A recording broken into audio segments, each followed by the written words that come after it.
कृषि में आना चाहिए। हम बात करते हैं कि देश भर में 78 कृषि, वानिकी, फॉरेस्ट्री, वेटनरी ये यूनिवर्सिटीज हैं। दुनिया में एग्रीकल्चर यूनिवर्सिटी का जो सबसे बड़ा नेटवर्क है वो भारतवर्ष में है। एग्रीकल्चर यूनिवर्सिटीज के, हॉर्टिकल्चर यूनिवर्सिटीज के निकले हुए लगभग 50% युवा युवतियां सरकारी नौकरी में जाती हैं, लगभग 35% प्राइवेट सेक्टर में जाते हैं, 10% और सेक्टर्स में भी आज काम कर रहे हैं। जब हम विश्वविद्यालयों की लिस्ट बनाते हैं तो हम देखते हैं कि दुनिया के हर क्वार्टर में नौणी विश्वविद्यालय का पढ़ा हुआ युवा युवती आज दुनिया भर में या तो अपनी अपनी कंपनी के वाइस प्रेसिडेंट्स हैं, सीनियर एग्जीक्यूटिव्स हैं, साउथ ईस्ट एशिया को हेड कर रहे हैं। हिमाचल प्रदेश या इसके आसपास की बात करें तो चाहे अंबुजा यूनिट हो, उसके जो अध्यक्ष हैं, IIM लखनऊ के अध्यक्ष हैं, साउथ ईस्ट एशिया की जो सबसे बड़ी हाइडल प्रोजेक्ट कंपनी है SJVN उसके अध्यक्ष हों, भारतीय कृषि पद्धति संस्थान ICAR के डिप्टी डायरेक्टर जनरल हों, तो नौणी विश्वविद्यालय से दिख रहे हैं। कितनी बड़ी बड़ी बातें हम कर लेते हैं, परंतु जब समाज में कृषि के प्रति बच्चों सुनोगे तो मैं बोलूंगा, नहीं सुनोगे तो मैं बैठ जाऊंगा, क्योंकि भूख आपको भी लगी है और भूख मुझे भी लगी है। इसलिए 10 मिनट अगर 5 मिनट मैं बोलूंगा, फिर हम सभी माननीय मुख्य अतिथि जी को सुनने बैठे हैं। मैं 2-3 निवेदन आया हूं, मैं बहुत ज्यादा नहीं बोलूंगा। आज की कृषि को हमें एक बार भूलना पड़ेगा कि आज की कृषि वो कृषि है जब हम आधे कपड़ों में एक फटी टोपी के साथ, बैल हल के साथ खेती करते थे। आज की वो कृषि है जो वर्तमान कृषि एग्रीटेक में बदल गई है। और अगर आपने बड़े आराम से करण ठाकुर को सुना होगा,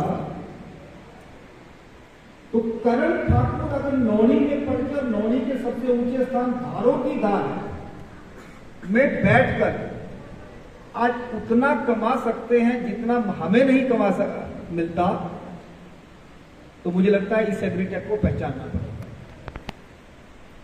आज पालनपुर में एक 32-33 वर्षीय युवती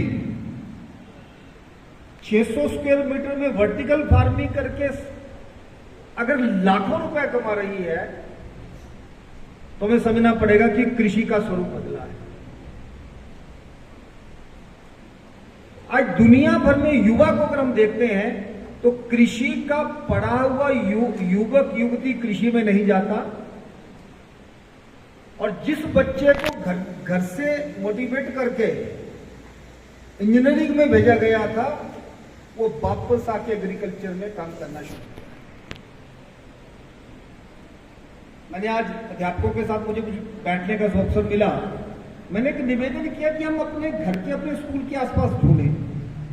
सैकड़ों विद्यार्थी दिल्ली के IIM के, उन्होंने यहां पर छोटी छोटी जमीनें लीज पर लेकर हाईटेक एग्रीकल्चर करके वो पैसा कमा रहे हैं जो अपनी इंडस्ट्री में नहीं कमाते।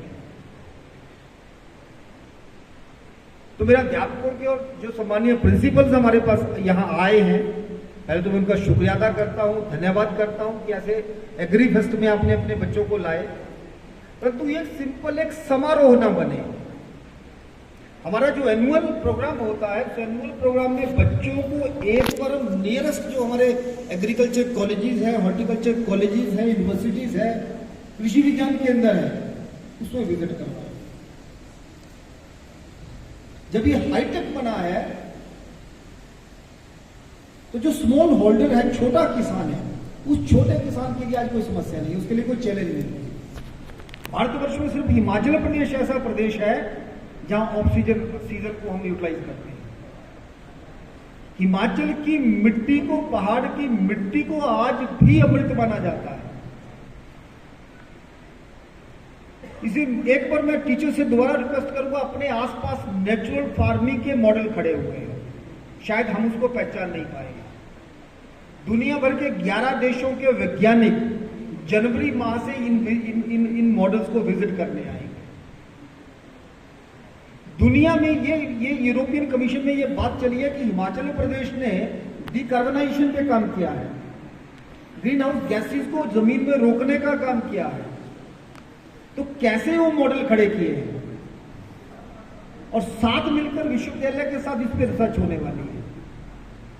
दो किस्म की कृषि आज हो रही है।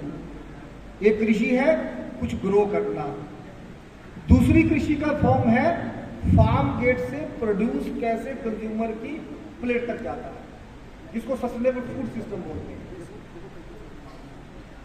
दुनिया भर को हमारे सम्मानीय प्रधानमंत्री जी ने कमिटमेंट की है 2030 तक 20% जो डिग्रेडेड लैंड होगी उसको वापस करना,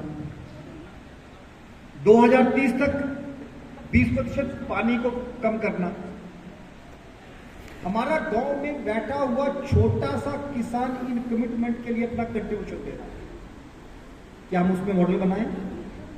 क्या हम सस्टेनेबल फूड सिस्टम पर काम करें कि कैसे बीज लगने से लेकर कंज्यूमर की प्लेट तक जो पूरा फूड चलता है, जो फूड की जर्नी है, वो जर्नी सस्टेनेबल डेवलपमेंट गोल को कैसे पूरा करती है।